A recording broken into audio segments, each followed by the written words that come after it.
As the story begins, a beautiful port city comes into view. This is the harbor city of Lith.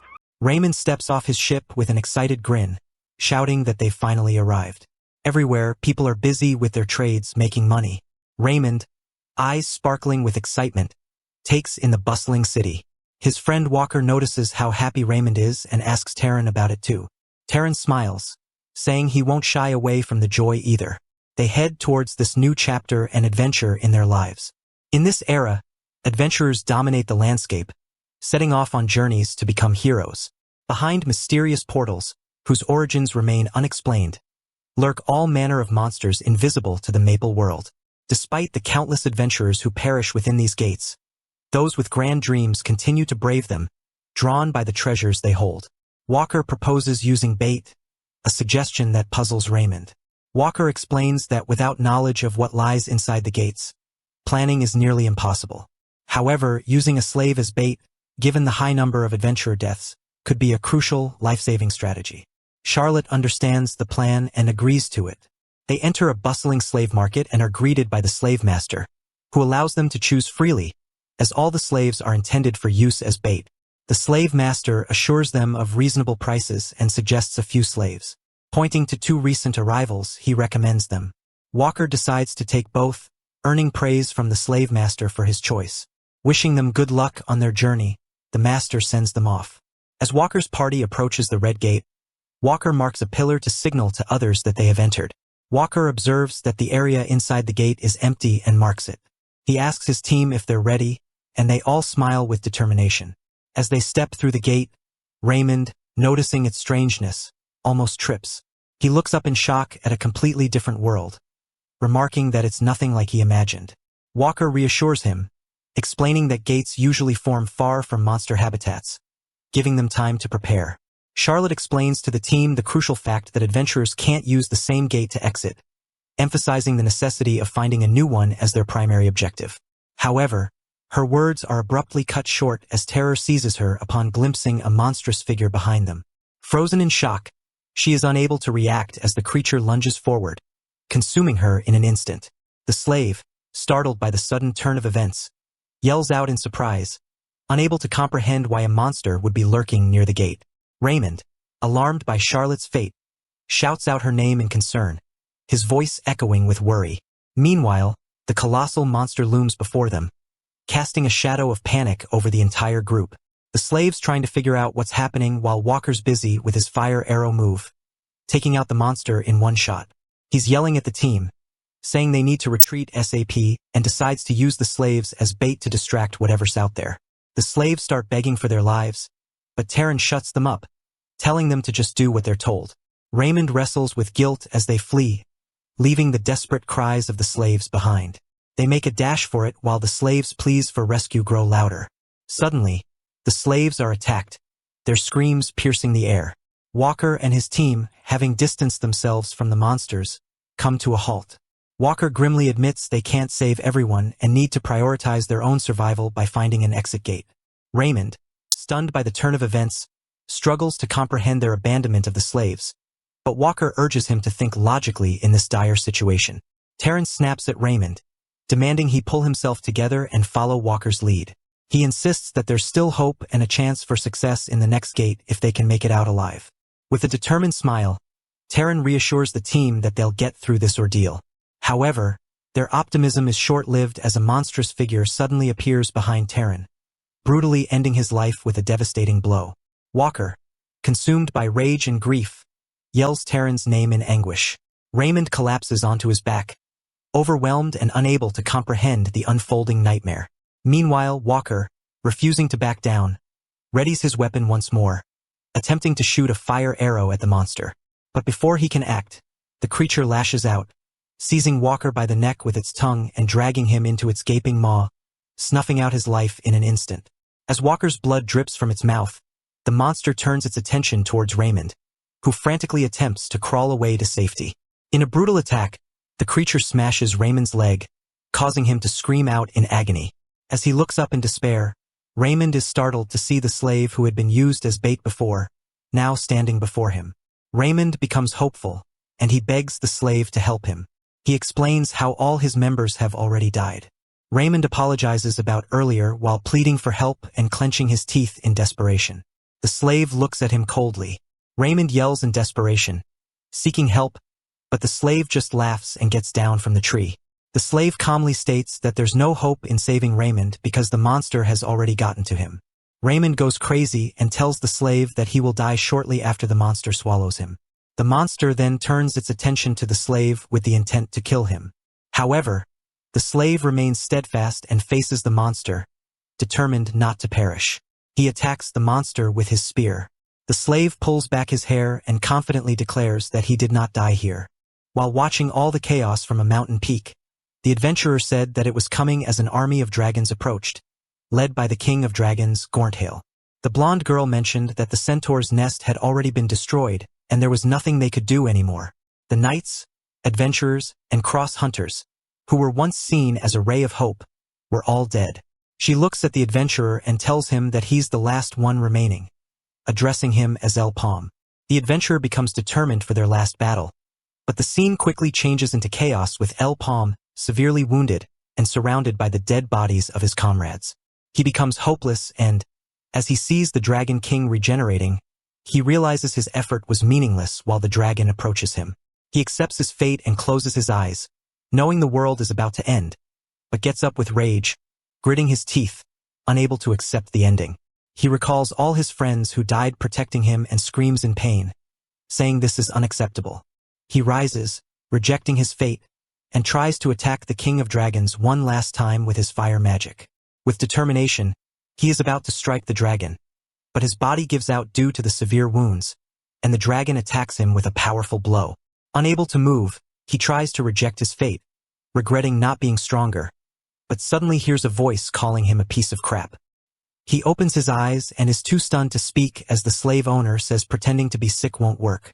The slave master tells him to know his place as a slave while the hero, unable to process, doesn't understand where Gorntail went. He finally realizes that he's alive and this place is a slave market by observing the surroundings. Trying to understand the situation, he remembers that the slave market was ended years ago, but this place is definitely a slave market. He recognizes the slave master who was in charge of him 6 years ago and comes to the conclusion that he's back in the past.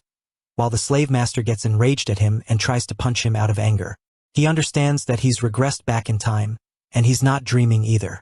As he tries to understand the situation, Walker and his team arrive to buy slaves for bait. The slave master convinces them, and Walker tells the slave master that he'll take both. El Palm realizes that this is his second chance. The scene shifts to the present, and El Palm picks up the staff Walker was using, realizing it's a staff for fire arrows. He thinks it's perfect for his current level but understands that an adventurer should have more than one weapon. That's the reason he's back there again and sees a shoe of the dead party member and finds a ring in it. It's a telekinesis ring. He quickly looks back to see a horde of monsters ready to attack him, wondering if they smelled his blood to catch him.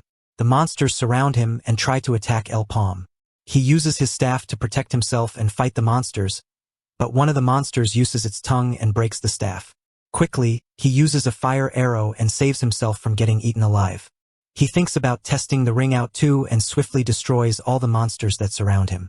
Recognizing his inability to keep this up for long, more monsters appear, and he accepts the fight head-on, attempting to attack them with the fire arrow. To his surprise, the staff doesn't work because it has a cooldown. He keeps fighting the monsters, buying more time for the staff's cooldown to end. After a while, the fire arrow becomes usable, and he shoots it towards the huge monster, using the ring to kill off all of them. A voice comes from behind, saying he's no ordinary slave. El Palm sees that Charlotte is still alive. Charlotte sees his capabilities and asks who he is. El Palm thinks that she got unlucky not to die and suffer with such wounds, and Charlotte recognizes her comrade's weapons, asking the slave how he got all of these. Charlotte thinks that it was all his plan, her suspicion evident in her voice. The slave quickly shuts Charlotte up, telling her she's got the wrong idea. He continues, stating that even if this wasn't his plan, he was still going to kill them anyway. Charlotte, enraged, dismisses it as nonsense, while El Palm looks down on her, abhorring people who use slaves as bait. His eyes flash with disdain as he glances at Charlotte, his contempt evident. As he walks through the city, everyone is shocked, questioning how a bait slave could return on his own. The atmosphere buzzes with disbelief as people whisper and stare. Palm realizes he's been given a second chance and hastens his steps, determined to avoid repeating past mistakes. Standing before a building, he resolves to free himself from his circumstances. Inside a huge building, a man giving his report to Mr. Abbey states that the slave returned alive and without a scratch. Abbey's responds that it's not unusual for a slave to come back alive, but the man continues, explaining that all the adventurers accompanying him died. This surprises Abbey's, who recognizes that it's unusual for a slave to return alive and not attempt to escape. He explains that slaves who come back alive usually become bait for monsters again, and knowing all this, Palm still didn't run away. This means Palm is aware that there's no escape besides death. Abbey states that these are the Gaffer Merchant Union rules. The reporter asks why he's discussing such meaningless matters, but then mentions that the slave unlocked the first cycle, shocking Abbey's. Abbey's questions his claim, stating that a slave is bound to harbor anger towards the Union and things could go wrong. The reporter says that the slave wants a change in contract and to be registered as an adventurer. This shocks Abbey's even more, and he thinks the slave has forgotten his place.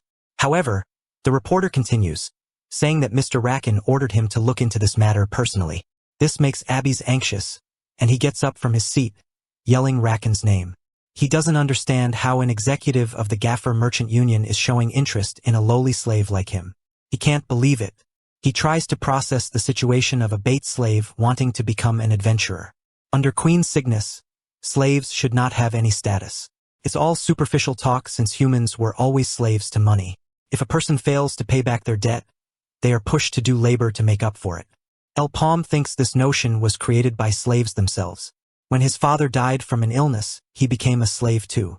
His father had purchased Gaffer moss from the Gaffer Merchant Union on credit, but the union manipulated its price multiple times, raising it to 1 million meso.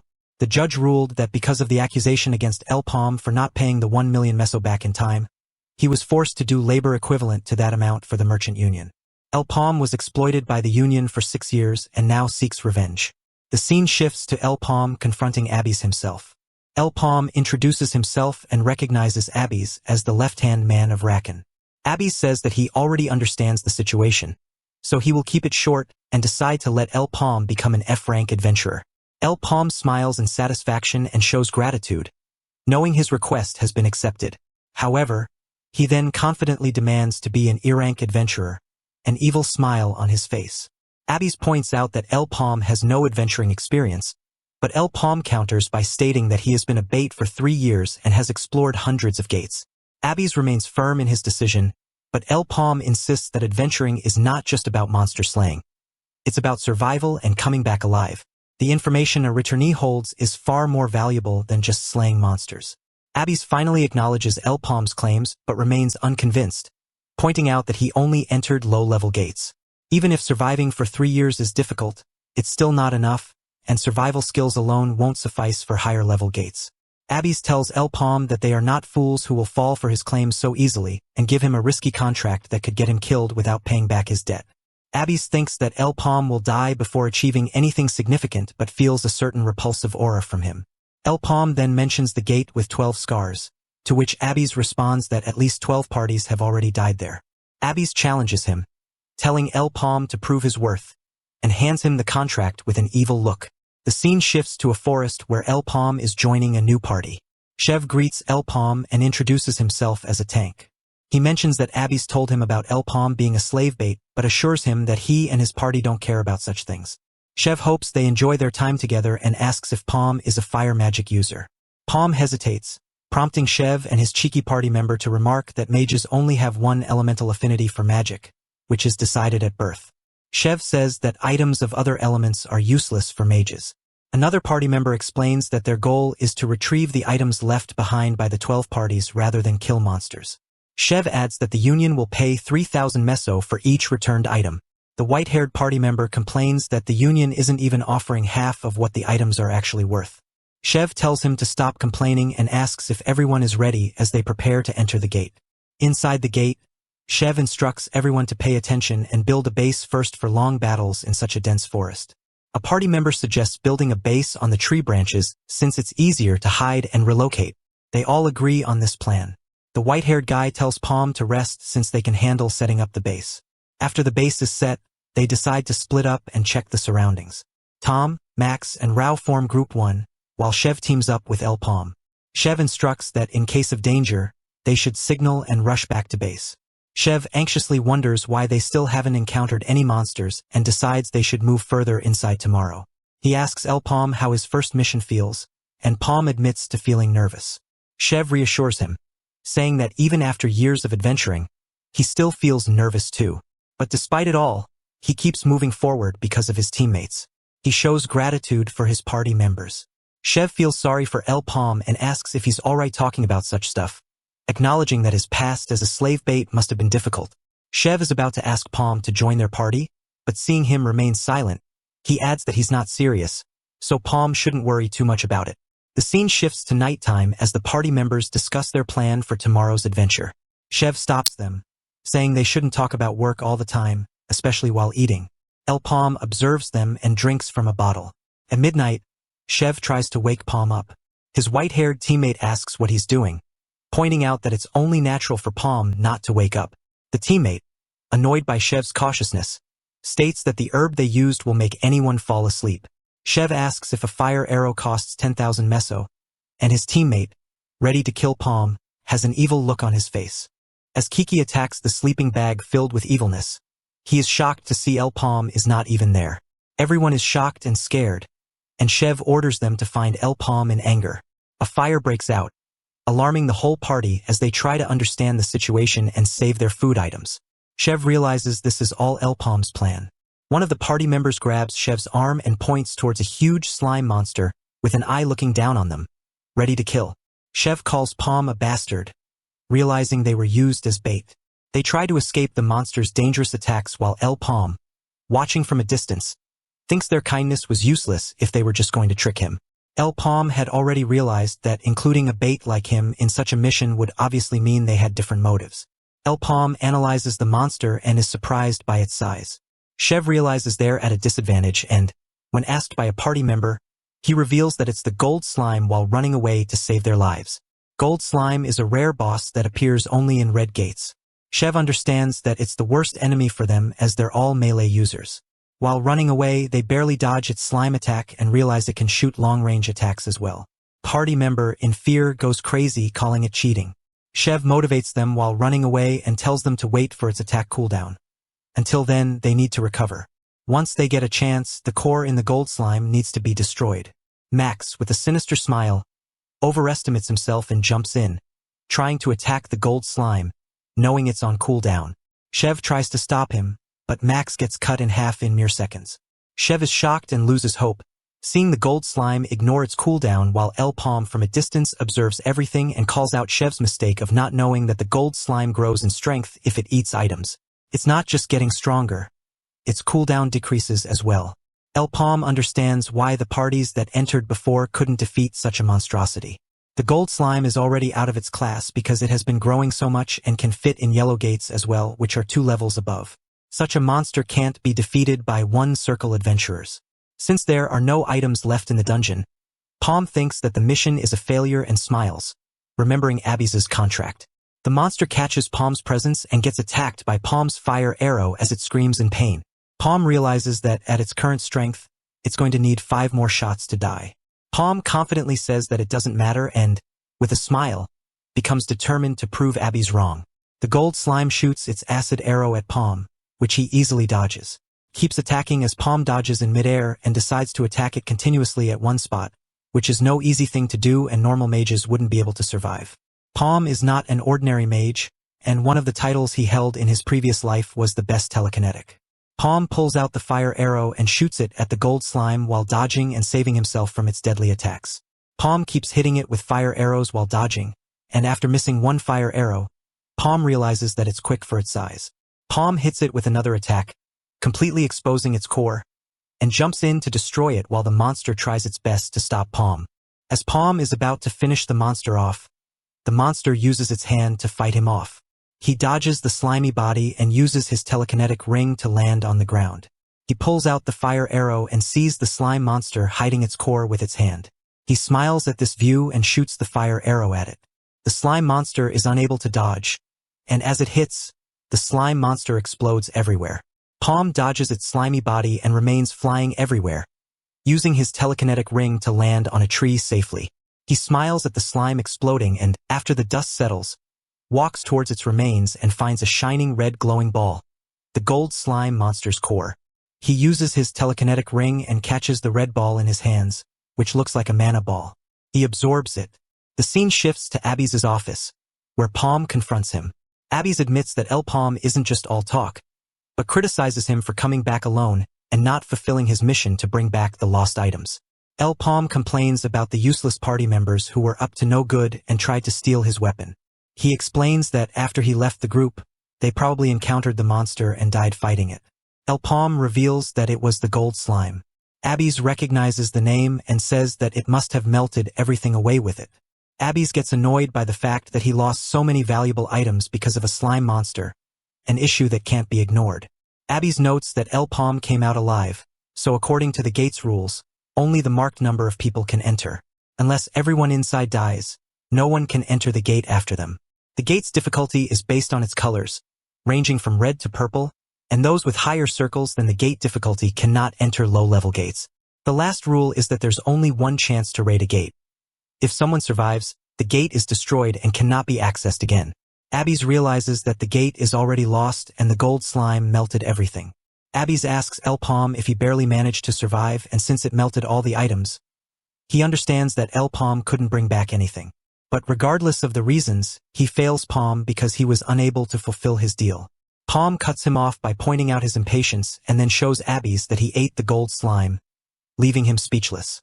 Abby's, in complete shock, realizes that Palm already has a second circle and asks if he absorbed the mana stone of the gold slime.